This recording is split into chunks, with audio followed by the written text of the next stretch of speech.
आपका यूनिक प्रज्ञान यूट्यूब परिवार में मैं प्रज्ञान सर हार्दिक स्वागत करता हूं, वंदन करता हूं, अभिनंदन करता हूं। प्यारे साथियों, पाठचर्या होने वाली है काफी महत्वपूर्ण, क्योंकि इस पाठचर्या में हम लोग अवधी और ब्रज भाषा से संबंधित महत्वपूर्ण तथ्यों पर करने वाले हैं चर्चा। तो आज की इस पाठचर्या को प्रारंभ करें इससे पूर्व अगर वीडियो को पहली बार देख रहे हैं तो चैनल पर नए हैं, कृपया चैनल को सब्सक्राइब, वीडियो को लाइक और शेयर करना बिल्कुल ना भूलें। तो बिना समय गंवाए साथियों प्रारंभ करते हैं पाठचर्या और देखते हैं आज की पाठचर्या में सबसे पहले हम लोग अवधी भाषा से संबंधित महत्वपूर्ण तथ्यों को। अवधी अर्धमागधी अपभ्रंश से विकसित भाषा है और इसका पहला स्पष्ट उल्लेख अमीर खुसरो की रचना खालिक वारी तथा दूसरा प्रयोग उक्त व्यक्ति प्रकरण दामोदर शर्मा की रचना में मिलता है। अवधी पूर्वी हिंदी की प्रतिनिधि बोली है। अवधी के अन्य नामों की बात की जाए तो कोसली, पूर्विया और वैशवाड़ी इसके अन्य नाम हैं। अयोध्या का प्रदेश कोसल के अंतर्गत होने के कारण इसका नामकरण कोसली हुआ। कोसली का उल्लेख कुवलय माला कथा ग्रंथ में 9वीं शताब्दी में मिलता है। उक्त व्यक्ति प्रकरण 9वीं से 13वीं सदी के मध्य की बोलियों के नमूनों को कोसली तथा अपभ्रष्ट कहा गया है। वैशवाड़ा अवध का एक भाग होने के कारण इसका नाम वैशवाणी हुआ। अवधी के अगर क्षेत्र की बात की जाए, अवध प्रांत यानी लखीमपुर खीरी, बहराइच, गोंडा, बाराबंकी, लखनऊ, सीतापुर, उन्नाव, फैजाबाद, सुल्तानपुर, प्रतापगढ़, रायबरेली का क्षेत्र जो है अवधी का क्षेत्र है। अवधी का पहला ज्ञात काव्य लोरकहा या चंदायन है। 1379 ईस्वी का रचना काल और इसके रचनाकार हैं मुल्ला दाऊद। जायसी अवधी के प्रथम कवि हैं जिन्हें अवधी अपने ठेठ रूप में प्रयुक्त होने के बावजूद अभिव्यंजना की दृष्टि से अत्यंत सशक्त रचना है। तुलसीदास हिंदी के एकमात्र ऐसे कवि हैं जिन्होंने ब्रजभाषा एवं अवधी दोनों पर समान अधिकार के साथ लिखा। तुलसीदास ने अवधी रचनाओं में स्वयं को अकवि विनम्रता पूर्वक कहा है। कवित रीत नहीं जानऊं, कवि न कहाऊं, पार्वती मंगल में, और रामचरितमानस में कहा कि कवित विवेक एक नहीं मोरे, असत्य कहूं लिखी कागद कोरे। सूफी काव्य की भाषा प्रायः अवधी है।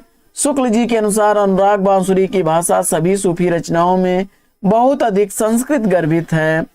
अवधी अकारांत व्यंजनानांत प्रधान भाषा है, जैसे करत, खोट, बड़, छोट इत्यादि।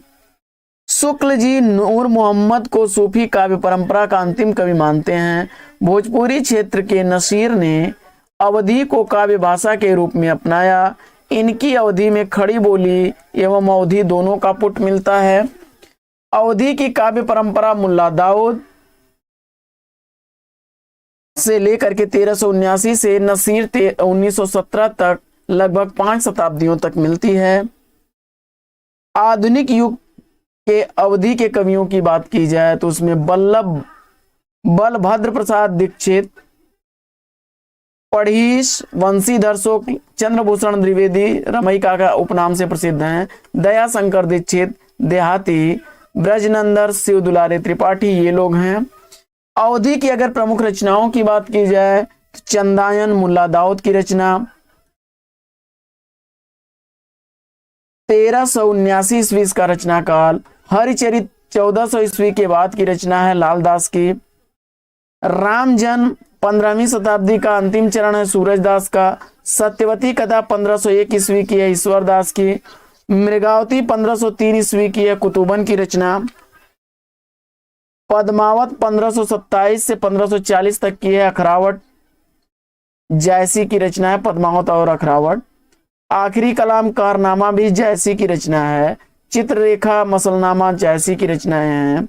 मधुमालती मंझन की रचना है। सारी रचनाएं अवधी की हैं। बरवय रामायण रामलला न छू पूर्वी अवधि में लिखे गए तुलसी की रचना। जानकी मंगल, पार्वती मंगल पश्चिमी अवधि में लिखी गई है। वहीं रामचरितमानस वैशवाड़ी अवधि में लिखा गया है। तुलसी के उपरांत अवधि में राम काव्य लिखने वाले अवधि के कवि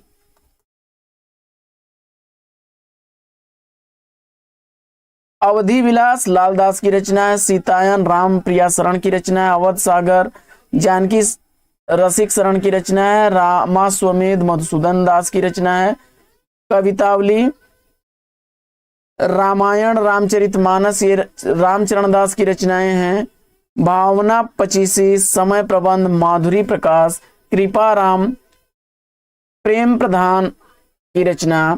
वहीं सिया राम रसमंजरी जानकी चरण की। बरवै नायिका भेद रहीमदास की रचना है। 1600 ईस्वी रचना काल। चित्रावली उस्मान की रचनाएं, सारी रचनाएं अवधि की हम लोग पढ़ रहे हैं। 1613 ईस्वी की रस रतन, 1618 ईस्वी की पोंकर कवि की रचना ज्ञानदीप। शेख नबी की रचना 1619 ईस्वी की। कनकावती कामलता मधुकर मालती रत्नावती और चीता न्यामत खां यानी जान कवि की रचनाएं हैं। पुपावती हुसैन अली का है, उपनाम इनका सदानंद था। हंस जवाहिर कासिम शाह की रचना है। 1736 ईस्वी रचनाकार। पुपावती का 1725। इंद्रावती 1744 ईस्वी की नूर मोहम्मद की रचना है। अनुराग बासुरी 1764। नल दमन नूर मोहम्मद की रचनाएं 1764-65 की। यूसुफ जुलेखा शेख निसार की रचना 1790 ईस्वी की। आइए आगे बढ़ते हैं और कुछ ब्रज भाषा के संदर्भ में देख लेते हैं। ब्रज भाषा के संदर्भ में कुछ स्मरणीय तथ्यों को। ब्रज भाषा का नामकरण 18वीं शताब्दी में हुआ। इसके पूर्व यह पिंगल तथा भाखा के नाम से प्रसिद्ध थी। सौरसेन या ब्रज से ब्रज भाषा का विकास होता है। सूरसेन का दूसरा नाम ब्रजमंडल है। पश्चिमी हिंदी बोलियों की प्रतिनिधि बोलियों में ब्रजभाषा है। ब्रजभाषा का विकास अन्य बोलियों की तरह 1000 ईस्वी के आसपास हुआ। 1350 के आसपास इसका स्पष्ट रूप विकसित हुआ।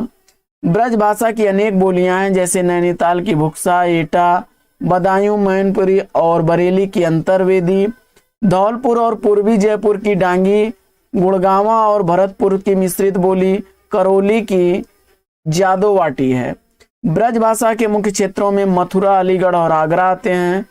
ब्रज भाषा ओकार बहुला बोली है, जैसे पहलो दूजो। ए और औ ब्रज भाषा के पहचान की विशिष्ट ध्वनियां हैं। बुंदेली और ब्रज भाषा का संबंध घनिष्ठ है। ब्रज भाषा की सबसे प्राचीनतम ज्ञात कृति अग्रवाल द्वारा लिखित प्रद्युमन चरित है। सूर पूर्व ब्रज भाषा के प्रसिद्ध कवि विष्णुदास हुए हैं। स्वर्गारोहण, रुक्मिणी मंगल, महाभारत, स्नेह लीला इनकी प्रमुख रचनाएं हैं। गुरु ग्रंथ साहिब के अनेक कवियों की बानियां ब्रज भाषा में, ब्रज क्षेत्र के बाहर होते हुए भी इन्होंने ब्रज भाषा में रचनाएं की हैं। सूर पूर्व युग में इनके अतिरिक्त डूंगर कवि मानिक ठकुरसी, नारायण दास, चतुरुमल, धर्मदास इत्यादि ब्रज भाषा के मुख्य कवि हैं। सूर्य एवं नंददास ने ब्रज भाषा को साहित्यिक रूप देने में महत्वपूर्ण भूमिका निभाई है। ब्रज भाषा के महान कवि सूरदास हुए तो काव्य भाषा के माधुर्य की दृष्टि से उनके अष्टाप के कवियों में नंददास सर्वोपरि हैं। काव्य भाषा के रूप में शुद्ध ब्रज भाषा के प्रथम कवि अमीर खुसरो हैं। 1253 से 1325 ईस्वी के आसपास अमीर खुसरो का समय काल माना जाता है। आधुनिक युग में भारतेंदु हरिश्चंद्र, जगन्नाथ दास रत्नाकर, सत्यनारायण कविरत्न ने ब्रज भाषा के पुनरुद्धार का प्रयास किया। ये तीनों आधुनिक ब्रज भाषा काव्य के वृहत रही हैं। ब्रज भाषा के संबंध में प्रसिद्ध कथनों को देख लेते हैं। ब्रज भाषा का जो माधुर्य हम सूर सागर में पाते हैं, वही माधुर्य और संस्कृत में हम गीतावली तथा कृष्ण गीतावली में पाते हैं। शुक्ल जी का कथन है। सूरदास की रचना में संस्कृत की कोमलकांत पदावली और अनुप्रासों की वह विचित्र योजना नहीं जो गोस्वामी तुलसीदास की रचना में है। यह आचार्य शुक्ल जी का कथन है। सूर सागर की रचना इतनी प्रगल्भ और कलापूर्ण है कि आगे के आने वाले कवियों की श्रृंगार और वात्सल्य की उक्तियां सूर की जूठन सी जान पड़ती हैं। सूर की जूठन सी जान पड़ती हैं। यह कथन शुक्ल जी का है। सूरदास की रचना में संस्कृत की कोमलकांत पदावली और अनुप्रासों की वह विचित्र योजना नहीं जो गोस्वामी तुलसीदास में है। यह रामचंद्र शुक्ल का कथन है। घनानंद की सी विशुद्ध और शक्तिशाली ब्रजभाषा लिखने में कोई कवि समर्थ नहीं हुआ। प्रेम मार्ग का ऐसा प्रवीण धीर पथिक जवादानी का ऐसा दावा रखने वाला ब्रजभाषा का कोई दूसरा कवि नहीं हुआ। यह कथन शुक्ल जी का है। लाक्षणिक मूर्तिमत्ता और प्रयोग वैचित्र के देश से जो छठा घनानंद में दिखाई पड़ी वह फिर आधुनिक काल में देखी गई, आचार्य रामचंद्र शुक्ल जी का कथन है। और लोकोक्तियों के मधुर उपयोग के लिए शुक्ल जी ने ठाकुर की भाषा की प्रशंसा की। पद्माकर की भाषा बहुत ही चलती, स्वाभाविक और साफ सुथरी है, यह भी शुक्ल जी का कथन है। सूरदास की ब्रज भाषा साहित्यिक सरस और काव्य में मजी हुई ब्रज भाषा है, यह भी कथन आचार्य शुक्ल जी का है। ब्रज भाषा की प्रसिद्ध रचनाओं को देख लेते हैं। तो प्रद्युमन चरित अग्रवाल कवि की रचना है 1354 ईस्वी की। स्वर्गारोहण 1435 ईस्वी की। रुक्मिणी मंगल, महाभारत, स्नेह लीला, भ्रमर गीत विष्णुदास की रचनाएं हैं। बैताल 25 1489 ईस्वी की मानिक कवि की रचना। छिताई वार्ता 1590 ईस्वी की नारायण दास की रचना है। गीता भाषा 1500 ईस्वी की मेघनाथ की रचना है। वहीं लखन सेन पद्मावती कथा 1459 ईस्वी की दामोदर की है। और रामायणी शबद कबीरदास की रचना है। मधुमालती चतुर्भुज दास की रचना 1780 ईस्वी की। सूर सागर सूर तरावली साहित्य लहरी सूरदास की रचनाएं हैं। विनय पत्रिका, कवितावली, गीतावली, कृष्ण गीतावली तुलसीदास की रचनाएं हैं ब्रजभाषा की। सुजान रसखान प्रेम वाटिका, दान लीला अष्टयामी रसखान की रचनाएं हैं। सुदामा चरित नरोत्तम दास की रचना है। रामचंद्रिका केशव दास की रचना और रस कलश हरिऔध की रचना है। सुदामा चरित 1601 ईस्वी का रामचंद्रिका और 1931 ईस्वी का रस कलश हरिऔध की रचना है। उद्धव शतक 1931 ईस्वी का। हरिश्चंद्र गंगा अवतरण 1927 ईस्वी का है जगन्नाथ दास रत्नाकर का। वहीं हृदय तरंग जिसके संपादक बनारसी दास चतुर्वेदी हैं, सत्यनारायण। नई कविता वैविध्यमय जीवन के प्रति आत्मचेतस व्यक्त की प्रक्रिया है। नई कविता का स्वर एक नहीं विविध है, ऐसा नई कविता के संदर्भ में गजानन माधव मुक्तिबोध जी का कथन है। वहीं डॉक्टर धर्मवीर भारती जी नई कविता के संदर्भ में लिखते हैं, नई कविता प्रथम बार समस्त जीवन को व्यक्ति या समाज इस प्रकार से तंग विभाजनों के आधार पर मापकर मूल्यों के सापेक्ष स्थिति में व्यक्ति और समाज दोनों को मापने का प्रयास कर रही है। नई कविता के संदर्भ में यह कथन डॉक्टर धर्मवीर भारती जी का है। वहीं आगे डॉक्टर धर्मवीर भारती लिखते हैं कि डॉक्टर रामस्वरूप चतुर्वेदी जी के अनुसार नई कविता में समग्र मनुष्य की बात ही नहीं कही गई है, वरन मनुष्य के समग्र अनुभव खंडों को संयोजित किया गया है। आगे डॉक्टर रामस्वरूप चतुर्वेदी ने भाषा संवेदना और सर्जन पुस्तक में नई कविता के संदर्भ में लिखा है, आज की कविता को जांचने के लिए जो पास के रजत पास से मुक्त हो चुकी है, अलंकारों की उपयोगिता को अस्वीकार कर चुकी है और छंदों की पायलें उतार चुकी है, काव्य भाषा ही आधार शेष रह गया है, क्योंकि कविता के संगठन में भाषा प्रयोग की मूल केंद्रीय स्थिति है। कविता उत्कृष्ट शब्दों का उत्कृष्ट क्रम है। यह कथन डॉक्टर रामस्वरूप चतुर्वेदी जी का है नई कविता के संदर्भ में।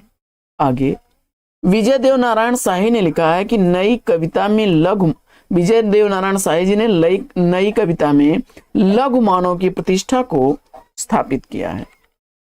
आगे बढ़ते हैं और प्रयोगवाद के और नई कविता के कवियों को कालक्रमानुसार देख लेते हैं।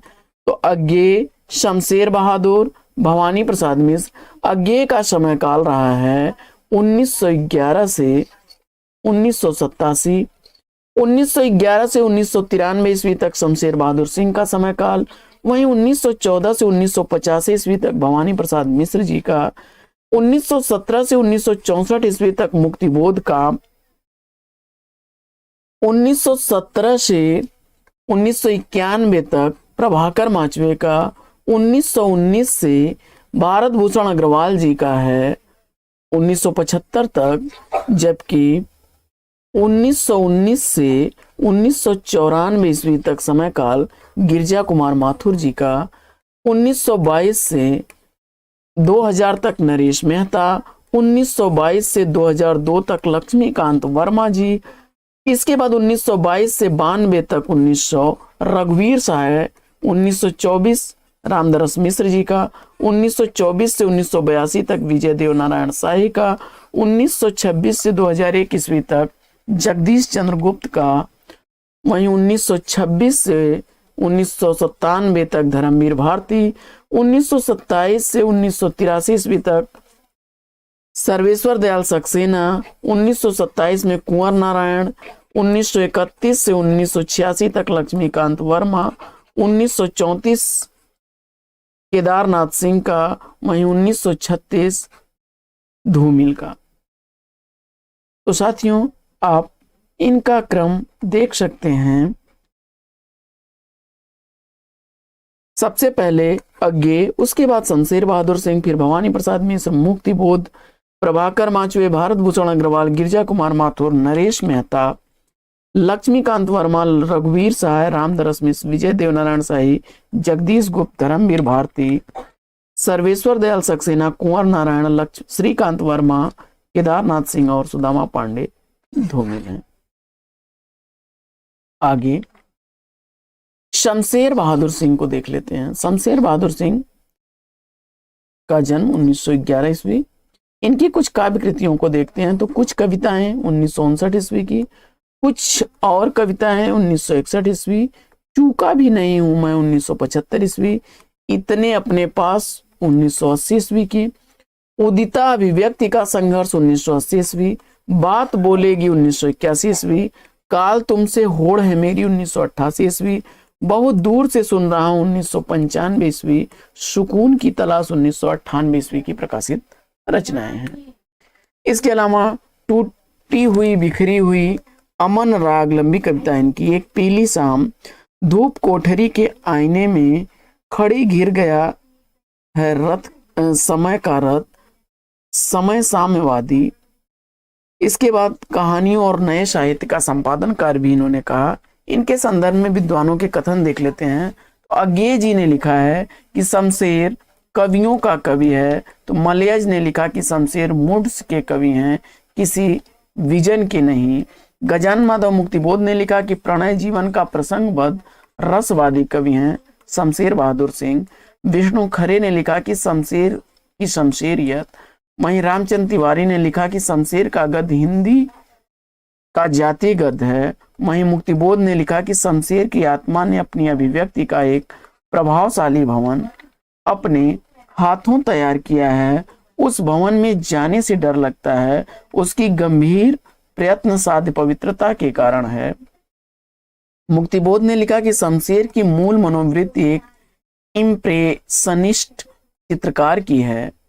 गजानन माधव मुक्तिबोध के बाद रामस्वरूप चतुर्वेदी जी ने लिखा कि भाषा की बोलचाल में गद्य का लहजा और लय में संगीत का चरम अमूर्तन, इन दो परस्पर विरोधी मन स्तुतियों को उनकी कला साधती है।